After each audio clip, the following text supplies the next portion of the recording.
Kehidupan pernikahanku dengan Mas Bayu adalah sebuah danau yang tenang, indah, damai, namun permukaannya jarang beriak. Aku mencintainya. Dia adalah rumahku, pilar kekuatanku. Namun, ada relung di dalam diriku yang terasa hampa, sebuah ruang gema yang tak pernah terisi. Aku bahkan tidak sadar ruang itu ada sampai aku bertemu Raka, sahabat terbaiknya. Pertemuan kami tak terhitung jumlahnya. Di acara makan malam atau kumpul santai. Tapi selalu dalam keramaian, selalu ada Bayu di antara kami sebagai jembatan malam itu. Di pesta barbeku ulang tahun Bayu di halaman belakang rumah kami. Semuanya berbeda. Di tengah riuh tawa dan denting gelas, aku merasa seperti penonton di pestaku sendiri. Aku berdiri sedikit menjauh, memandangi lampu taman yang berkelip. Tiba-tiba Raka sudah berdiri di sampingku tanpa suara. Dia tidak menyapa, hanya ikut memandang ke arah yang sama denganku. Keheningan di antara kami terasa nyaman, bukan canggung. Kadang keramaian bisa jadi tempat paling sepi, bisiknya. Suaranya rendah dan serak, nyaris terserap oleh musik. Kalimat sederhana itu terasa seperti kunci yang membuka sebuah pintu rahasia di dalam diriku. Untuk pertama kalinya, seseorang tidak hanya melihat Rina, istri Bayu yang ramah, tapi melihat kerapuhan yang kusembunyikan begitu rapat. Aku menoleh padanya dan di bawah cahaya temaram, matanya menatapku dengan pemahaman yang begitu dalam. Jantungku berdebar sedikit lebih cepat. Aku hanya tersenyum tipis sebagai jawaban, tak mampu berkata-kata. Bayu memanggil namanya dari arah panggangan, memecah momen itu. Raka mengangguk padaku sebelum pergi. Sebuah isyarat kecil yang terasa begitu personal. Malam itu, saat aku berbaring di samping suamiku yang tertidur lelap, aku tidak bisa berhenti memikirkan tatapan mata Raka. Sebuah benih berbahaya telah ditanam. Sejak malam itu, komunikasi kami berubah. Bukan lagi basa-basi di acara kumpul-kumpul, tapi pesan-pesan singkat yang datang di waktu tak terduga. Dimulai dari hal sepele, Raka mengirimiku tautan artikel tentang penulis yang pernah kusebutkan. Aku membalasnya dan percakapan mengalir deras.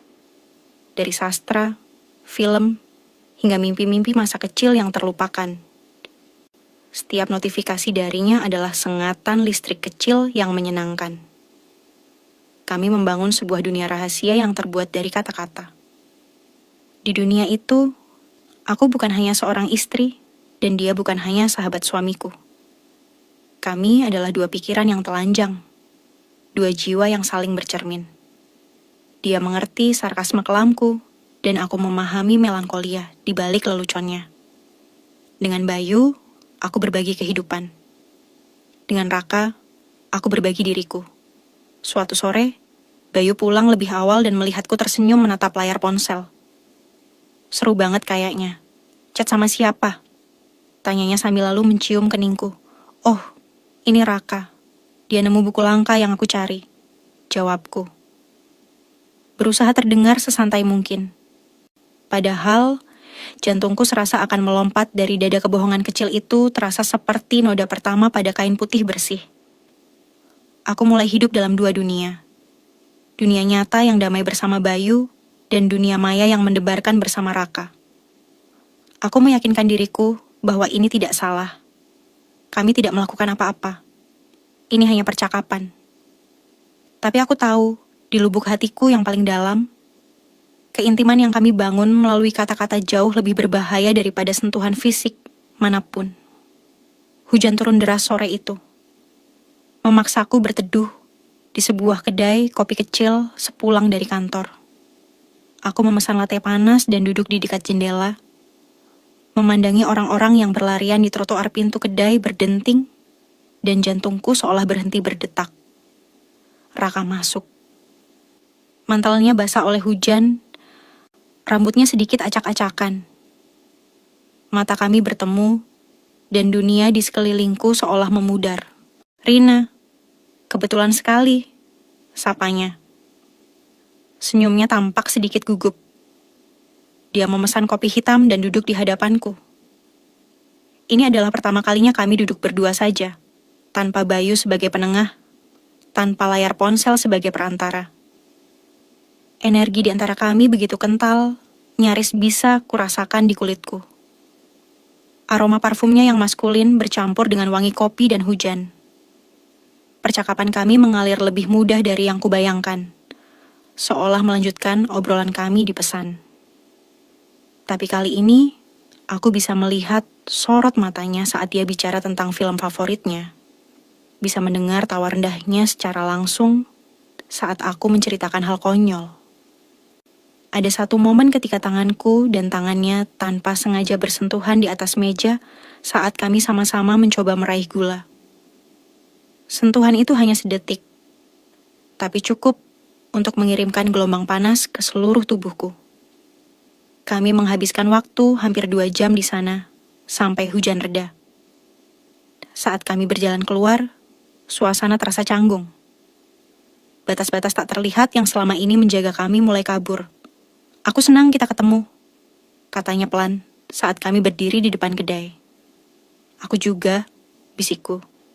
Saat mobilnya menjauh, aku masih berdiri di sana, merasakan sisa-sisa kehangatan dari sentuhan singkat tadi, dan menyadari betapa berbahayanya permainan yang sedang kami mainkan. Bayu harus keluar kota selama 3 hari untuk urusan pekerjaan. Malam pertama tanpanya, rumah terasa begitu besar dan sepi. Pukul 9 malam, bel berbunyi. Aku mengintip dari jendela dan melihat mobil Raka terparkir di depan. Jantungku berdebar kencang. Aku membuka pintu dan dia berdiri di sana dengan sekantong makanan dari restoran Thailand favoritku. Bayu bilang kamu sendirian. Dia khawatir kamu enggak makan, katanya. Alasannya terdengar begitu masuk akal, namun matanya mengatakan hal lain. Aku membiarkannya masuk. Kami makan di meja makan dalam keheningan yang syarat makna. Suara denting sendok dan garpu terdengar begitu keras di ruangan yang sunyi. Setelah makan, kami duduk di sofa ruang tengah. Dia bertanya tentang hariku. Aku bertanya tentang pekerjaannya. Obrolan biasa yang terasa luar biasa intim karena konteksnya. Kami berdua di rumahku, sementara suamiku tidak ada. Tiba-tiba listrik padam. Seluruh rumah menjadi gelap gulita. Aku menjerit kecil karena kaget, dan dalam sepersekian detik, aku merasakan tangannya yang hangat menggenggam lenganku. Tenang, cuma mati listrik, bisiknya. Suaranya begitu dekat di telingaku. Napasnya yang hangat menerpa leherku, membuat bulu kuduku meremang. Kami berdiri dalam kegelapan total. Begitu dekat hingga aku bisa merasakan panas tubuhnya. Listrik kembali menyala secepat padamnya. Kami sontak menarik diri, wajah kami sama-sama memerah. Momen itu singkat, tapi segalanya terasa berubah. Dia tidak lagi hanya sahabat suamiku yang datang membawakan makanan. Dia adalah seorang pria yang berdiri bersamaku dalam gelap, dan tangannya terasa begitu, pas di lenganku. Dia pamit pulang tak lama setelah itu, meninggalkan aku sendirian dengan debaran jantung yang tak terkendali dan rasa bersalah yang semakin pekat. Aku mengalami hari yang sangat buruk di kantor. Proyek besar yang kutangani gagal dan aku dimarahi habis-habisan oleh atasan. Aku pulang dengan perasaan hancur. Bahkan tak sanggup untuk berpura-pura semuanya baik-baik saja di depan Bayu. Aku hanya ingin menangis. Tapi air mataku seolah membeku. Malamnya, aku duduk sendirian di taman belakang, mencoba menenangkan diri. Tiba-tiba ponselku bergetar. Pesan dari Raka. Kamu baik-baik saja. Nggak biasanya kamu diam di grup. Aku tidak tahu bagaimana dia bisa merasakannya. Tanpa berpikir, aku meneleponnya saat dia mengangkat. Semua pertahananku runtuh. Aku menceritakan semuanya sambil terisak, mengeluarkan semua kekecewaan dan rasa lelah yang kupendam. Dia hanya mendengarkan tanpa menyela. Sesekali mengucapkan kata-kata menenangkan. Aku di depan rumahmu. Buka gerbangnya. Kita perlu bicara. Katanya tiba-tiba setelah aku selesai, aku ragu. Bayu ada di dalam. Dia lagi main game di ruang kerja. Enggak, akan sadar. 5 menit saja. Desaknya. Dengan tangan gemetar, aku membukakan gerbang samping. Dia masuk ke taman, dan dalam cahaya remang-remang, aku bisa melihat raut khawatir di wajahnya. Tanpa sepatah kata pun, dia menarikku ke dalam pelukannya. Pelukan itu bukan pelukan biasa. Pelukan itu erat, protektif, dan penuh dengan emosi yang tak terucapkan. Aku menenggelamkan wajahku di dadanya yang bidang, menghirup aromanya yang menenangkan, dan menangis sejadi-jadinya tangannya mengusap punggungku dengan lembut. Di dalam pelukannya, aku merasa aman. Aku merasa dimengerti. Dan saat itulah aku sadar, aku telah melewati batas yang seharusnya tidak pernah kulewati. Di pesta pernikahan seorang teman, aku melihat Raka datang bersama seorang wanita. Wanita itu cantik, tinggi, dan mereka terlihat serasi. Sesuatu yang buruk dan asing menusuk hatiku. Cemburu perasaan itu begitu kuat dan nyata, membuatku mual. Aku tidak punya hak untuk merasakannya. Tapi aku tak bisa menahannya. Sepanjang acara, mataku terus tertuju pada mereka. Pada cara wanita itu tertawa. Pada cara tangannya menyentuh lengan Raka dengan santai. Bayu, suamiku yang baik, tidak menyadari apa-apa. Dia menggenggam tanganku. Sesekali berbisik menanyakan apakah aku mau minuman lagi. Aku hanya tersenyum dan menggeleng, merasa seperti penipu terbesar di dunia. Aku berdansa dengannya, tapi pikiranku melayang pada sosok di seberang ruangan. Aku melihat Raka menatapku dari kejauhan. Tatapannya sulit diartikan. Saat aku pergi ke toilet, Raka mencegatku di koridor yang sepi.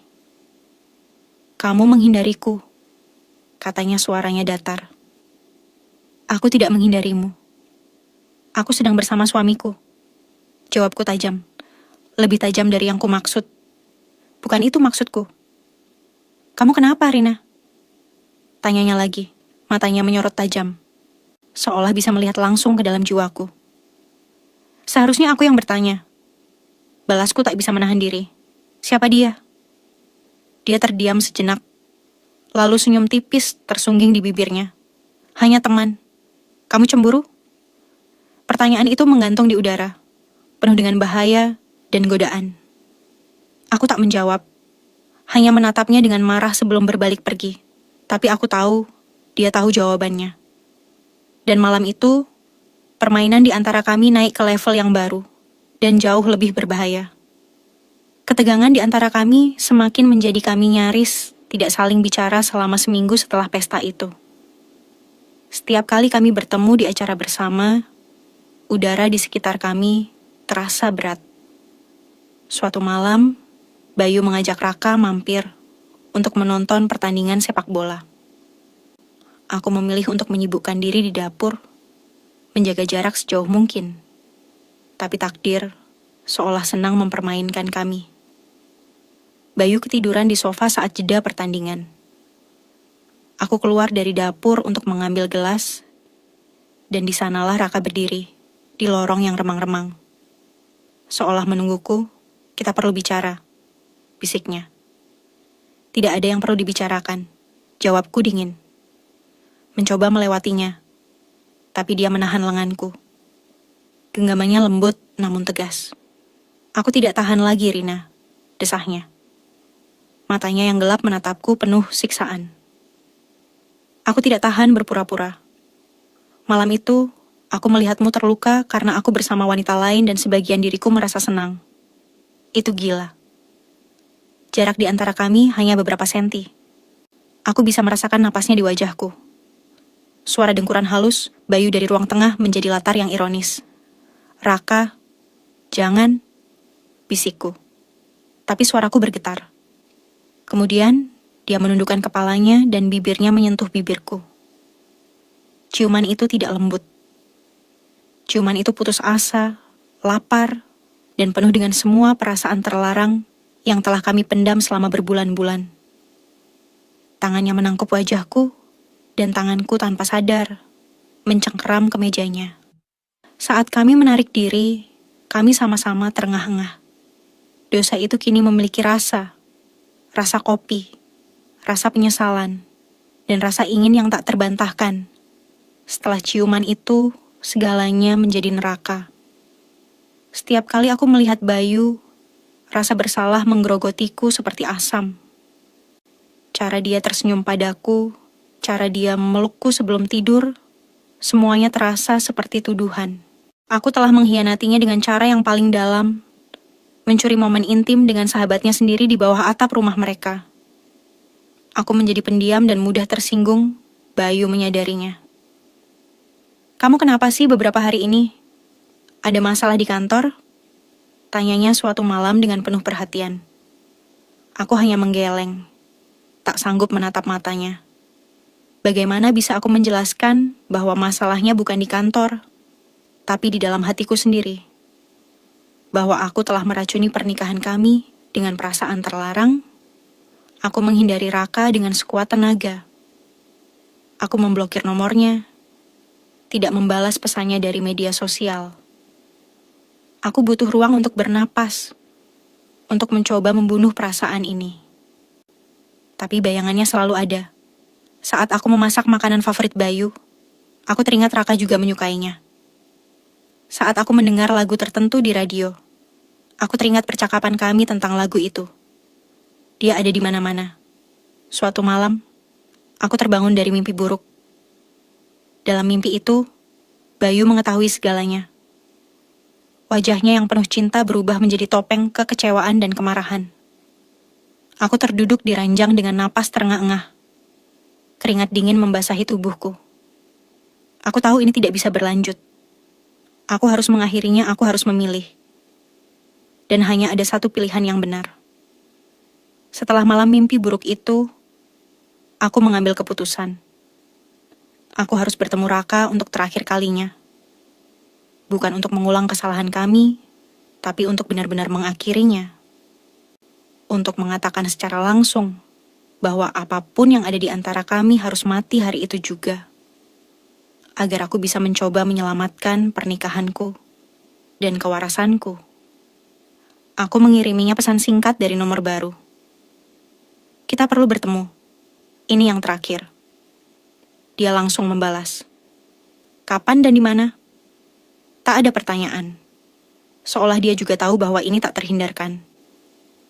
Kami sepakat untuk bertemu di sebuah apartemen sewa harian yang terpencil di pinggir kota.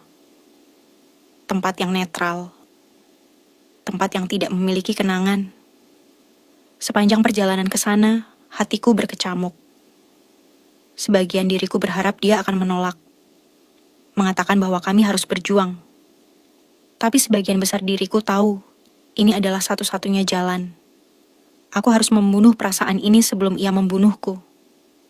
Aku memarkir mobilku dan berjalan menuju gedung apartemen dengan langkah berat, seolah menuju tiang gantungan.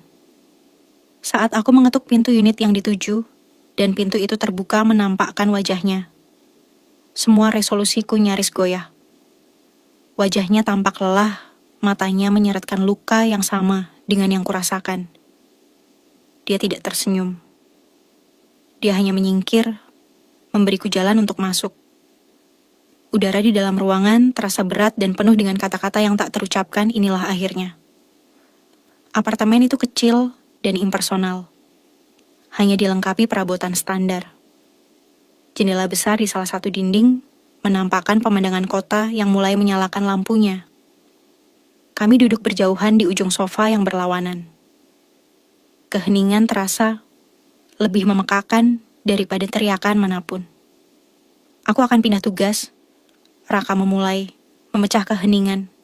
Aku minta dipindahkan keluar pulau. Sudah disetujui. Kata-kata itu menghantamku seperti pukulan telak. Jadi dia juga sudah sampai pada kesimpulan yang sama. Ini bukan hanya keputusanku, tapi keputusan kami berdua. Itu bagus untuk kariermu. Jawabku lirih, mengulang kebohongan yang sama. Hentikan Rina, katanya tajam. Jangan berpura-pura. Aku melakukan ini untukmu. Untuk Bayu. Aku tidak bisa terus berada di kota yang sama denganmu, bernapas di udara yang sama dan tidak bisa memilikimu. Pengakuannya yang belak-belakan membuat pertahananku runtuh, air mata mulai menggenang di pelupuk mataku. Aku mencintai suamiku, Raka, Isakku. Aku sungguh mencintainya. Aku tahu, jawabnya lembut. Kini suaranya penuh kesedihan. Dan aku menyayangi Bayu seperti saudaraku sendiri.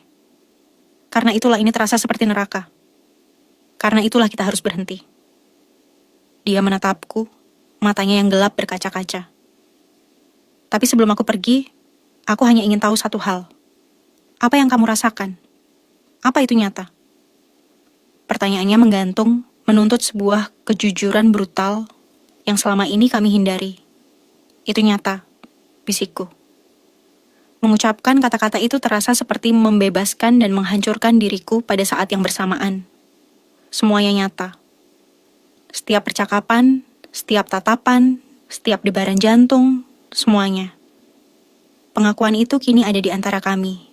Telanjang dan tak terbantahkan, Raka menutup matanya sejenak, seolah menahan beban dari pengakuanku. Dia beranjak dari sofa dan berjalan ke arah jendela, memunggungiku. Seharusnya aku tidak pernah membiarkan ini terjadi, katanya pelan. Seharusnya aku pergi sejak malam di pesta barbeku itu. Saat dia berbalik, aku bisa melihat pergulatan hebat di matanya. Dia berjalan mendekat dan berlutut di hadapanku. Dia mengambil tanganku, dan kali ini aku tidak menariknya. Genggamannya hangat dan putus asa. Kalau begitu, biarkan aku egois untuk sekali ini saja. Bisiknya, suaranya serak karena emosi. Proyek besar yang kutangani gagal, dan aku dimarahi habis-habisan oleh atasan. Aku pulang dengan perasaan hancur. Bahkan tak sanggup untuk berpura-pura semuanya baik-baik saja di depan Bayu. Aku hanya ingin menangis. Tapi air mataku seolah membeku. Malamnya, aku duduk sendirian di taman belakang, mencoba menenangkan diri. Tiba-tiba ponselku bergetar. Pesan dari Raka. Kamu baik-baik saja. Nggak biasanya kamu diam di grup. Aku tidak tahu bagaimana dia bisa merasakannya. Tanpa berpikir, aku meneleponnya saat dia mengangkat. Semua pertahananku runtuh. Aku menceritakan semuanya sambil terisak, mengeluarkan semua kekecewaan dan rasa lelah yang kupendam. Dia hanya mendengarkan tanpa menyela. Sesekali mengucapkan kata-kata menenangkan. Aku di depan rumahmu. Buka gerbangnya. Kita perlu bicara. Katanya tiba-tiba setelah aku selesai, aku ragu. Bayu ada di dalam. Dia lagi main game di ruang kerja. Enggak, akan sadar. 5 menit saja. Desaknya. Dengan tangan gemetar, aku membukakan gerbang samping. Dia masuk ke taman, dan dalam cahaya remang-remang, aku bisa melihat raut khawatir di wajahnya. Tanpa sepatah kata pun, dia menarikku ke dalam pelukannya. Pelukan itu bukan pelukan biasa. Pelukan itu erat, protektif, dan penuh dengan emosi yang tak terucapkan. Aku menenggelamkan wajahku di dadanya yang bidang, menghirup aromanya yang menenangkan, dan menangis sejadi-jadinya tangannya mengusap punggungku dengan lembut. Di dalam pelukannya, aku merasa aman. Aku merasa dimengerti. Dan saat itulah aku sadar, aku telah melewati batas yang seharusnya tidak pernah kulewati. Di pesta pernikahan seorang teman, aku melihat Raka datang bersama seorang wanita. Wanita itu cantik, tinggi, dan mereka terlihat serasi. Sesuatu yang buruk dan asing menusuk hatiku. Cemburu perasaan itu begitu kuat dan nyata, membuatku mual. Aku tidak punya hak untuk merasakannya. Tapi aku tak bisa menahannya. Sepanjang acara, mataku terus tertuju pada mereka. Pada cara wanita itu tertawa, pada cara tangannya menyentuh lengan Raka dengan santai. Bayu, suamiku yang baik, tidak menyadari apa-apa. Dia menggenggam tanganku. Sesekali berbisik menanyakan apakah aku mau minuman lagi. Aku hanya tersenyum dan menggeleng, merasa seperti penipu terbesar di dunia. Aku berdansa dengannya, tapi pikiranku melayang pada sosok di seberang ruangan. Aku melihat Raka menatapku dari kejauhan. Tatapannya sulit diartikan. Saat aku pergi ke toilet, Raka mencegatku di koridor yang sepi. "Kamu menghindariku," katanya suaranya datar. "Aku tidak menghindarimu. Aku sedang bersama suamiku," jawabku tajam. Lebih tajam dari yang kumaksud. "Bukan itu maksudku." "Kamu kenapa, Rina?" Tanyanya lagi, matanya menyorot tajam, seolah bisa melihat langsung ke dalam jiwaku. Seharusnya aku yang bertanya. Balasku tak bisa menahan diri. "Siapa dia?" Dia terdiam sejenak, lalu senyum tipis tersungging di bibirnya. "Hanya teman." "Kamu cemburu?" Pertanyaan itu menggantung di udara, penuh dengan bahaya dan godaan. Aku tak menjawab, hanya menatapnya dengan marah sebelum berbalik pergi. Tapi aku tahu, dia tahu jawabannya. Dan malam itu, permainan di antara kami naik ke level yang baru, dan jauh lebih berbahaya. Ketegangan di antara kami semakin menjadi kami nyaris tidak saling bicara selama seminggu setelah pesta itu. Setiap kali kami bertemu di acara bersama, udara di sekitar kami terasa berat. Suatu malam, Bayu mengajak Raka mampir untuk menonton pertandingan sepak bola. Aku memilih untuk menyibukkan diri di dapur, menjaga jarak sejauh mungkin. Tapi takdir seolah senang mempermainkan kami. Bayu ketiduran di sofa saat jeda pertandingan. Aku keluar dari dapur untuk mengambil gelas, dan di sanalah Raka berdiri, di lorong yang remang-remang. Seolah menungguku, "Kita perlu bicara," bisiknya. "Tidak ada yang perlu dibicarakan," jawabku dingin. Mencoba melewatinya, tapi dia menahan lenganku. Genggamannya lembut namun tegas. "Aku tidak tahan lagi, Rina," desahnya. Matanya yang gelap menatapku penuh siksaan. "Aku tidak tahan berpura-pura. Malam itu, aku melihatmu terluka karena aku bersama wanita lain dan sebagian diriku merasa senang. Itu gila. Jarak di antara kami hanya beberapa senti. Aku bisa merasakan napasnya di wajahku." Suara dengkuran halus, Bayu dari ruang tengah menjadi latar yang ironis. "Raka, jangan," bisikku. Tapi suaraku bergetar. Kemudian, dia menundukkan kepalanya.